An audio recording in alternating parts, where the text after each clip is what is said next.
I think a lot of my subscribers come to the Nutnfancy project, i.e. my video series on gear reviews and philosophy of use, because they know I'm a big fan of high value. In other words, I really try to cover gear. I'll cover all sorts, I mean high-end gear as well, but I really like to concentrate on gear that I think gives us a lot of value for our money.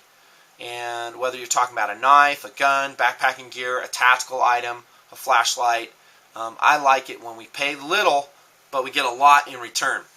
And what do you know, this is just such an item. These are the Bob Dozier design KaBar folding knives in Zytel handles, and they are indeed high value.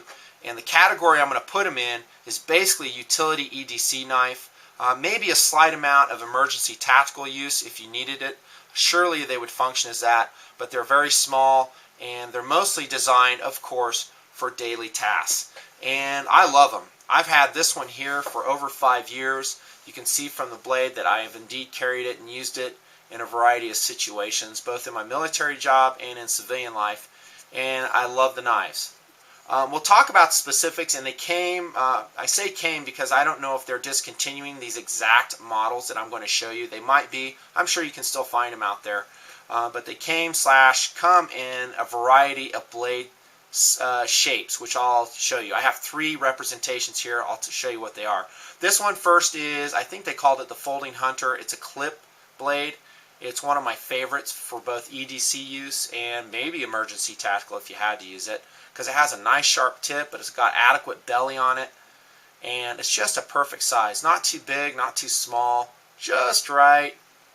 All these blades are AUS-8 steel. They're hollow ground, and they have an amazingly nice finish on them for such an inexpensive blade. And when I say inexpensive, I'm telling you that each of these blades on the table here I paid about $15 for. That's pretty cheap, brand new.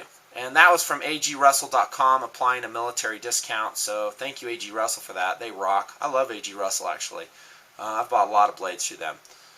But great designs on the blade. Each one kind of serves a different purpose. This, of course, is the clip blade, and I talked about the geometry on it already. Each one, by the way, has that imprint of the Dozier design, KaBar and the Tang. Yeah, made in Taiwan, but like I've said, who cares where it's made as long as the quality control is good. Love it. One thing I was going to tell you about the AUS-8 steel, though, I think these Dozier designed KaBar folding knives, they're a little bit on the soft side. I find that the edge doesn't hold that as well as some other AUS-8 steel knives that I have. That's the downside. The upside is they sharpen readily and they'll take a fine edge, and they're relatively rust resistant. I did get some rust spots on this very knife that I had to take off with some steel wool. You can kind of see that's why it's scratched like that, kind of laterally, because I had to clean the spots off. Came right off though, but that's standard with all AUS-8 steel as far as moderate rust resistance only. It's not super great, and I've spoken to that in my other vids. But just a note, nice sharp edge though. They will take a nice edge, and very happy with that. Other specifics of the blade is it has a reversible thumb stud. So if you are a lefty, indeed you can spin that sucker off with a very small Torx bit, one that would fit that. They have that kit by Benchmade. It has all those mini Torx bits in it should you need it.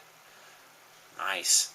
And it's got really nice jimping on the blade too. That's amazing. Remember, we're talking about a $15 knife here. Maybe less. I forget. I may have paid like $12 for them. I forget. I'd have to look at my spreadsheet.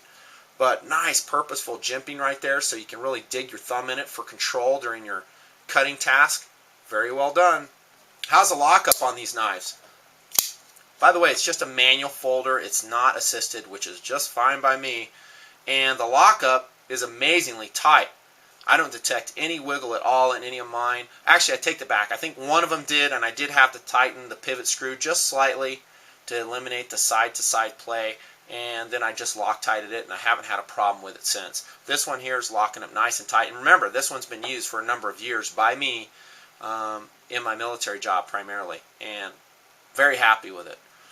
Let's get to the handle. It's a Zytel handle, and actually this checkering has varied depending on the type when you bought it. You see there's a different checkering on these Zytel handles. This one's kind of gooberish here on the right, really worthless. This one that I bought, this is one of the first ones I bought, much more, effective. But again, these are just molded in checkering patterns. I don't expect them to be like G10, especially for the price point that we're talking here. More than adequate. And what do you know? It's just a solid Zytel handle. Thank you very much. No steel scales in there. Don't need it for an EDC knife. And that keeps this knife's weight really light at about 2.4 ounces, which is amazingly light for the amount of blade that you're getting for it. How about the clip? Love the clip. I can attest that it holds well. I've held it in on my military uniform and for many years, and a couple years, and it worked just fine. And it's reversible. If you want to put it over on the other side, there you go. Just undo your Torx bit, flip it on over, and it works well indeed. Love that it's just pure Zytel with no steel scales in there. Just nice. The speed of deployment, very nice. Comes out fast. The thumb stud on it, it's okay. It's adequate. Let me get it focused here. It's just a standard thumb stud with some slight knurling on it. Could be better, but remember the price point. The good thing about the thumb stud is that it sticks out far enough that you can get a good purchase on it through the handle. See that? That's what you want. And I don't need much, just about that much to get some grip with my thumb, and out it'll come. Goes to the reverse grip nicely as well. What a nice little lightweight knife this is. Just love them. Here's the Skinner model. That's a cool looking blade right there. And this one actually had sharpened by Razor's Edge. And man, did they put an edge on this sucker. It's like a razor. You can shave with it. Now notice that this blade thickness, let me get that Clip Hunter version out. They're the same blade thickness. However, there's more forward weight in the Skinner, obviously, right here. And that makes this knife a little more heavier duty in my opinion. And it also comes out just a little bit faster, just due to physics, since you have more weight up here once you get past that moment arm in the deployment cycle. Nice blade though. A little bit of belly in that, so it works well for EDC tasks.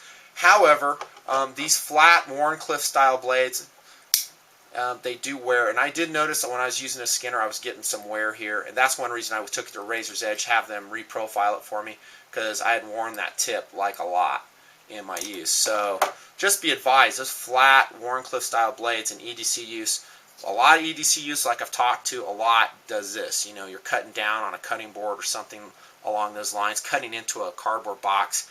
So your tip is a very high wear area. So therefore I think the more sweep in your tip will lead to a more durable knife. I love that Skinner though, and I never skinned anything with it. I'm sure it would function just fine though. This is a Spear Point Hunter.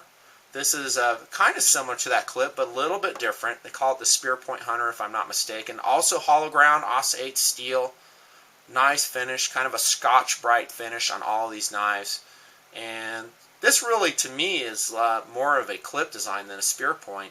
And it functions very well in the EDC roll as well. Cool knives, man. For the money, you bet. Now, are they still out there? I don't know. You'll have to look around. I think they are, depending on which website you go to. And I think there's new variations out, including serrated models and different blade shapes. But hopefully it's been a very successful series for KaBar. I commend them for coming out with it. They're very well designed to give you an extreme amount of usefulness for the price you're paying. They're lightweight, fast deploying, they lock up solidly, and the steel is more than adequate for the price you're going to pay for it. There you go. KaBar, Bob Dozier Designs, Zytel folding knives. If money is tight and you need a knife and you need to get a knife fix, this might be a good option. I'm going to put this in my EDC category and best knives under $40 as well. Thanks for tuning in. Nutnfancy. Cha-ching.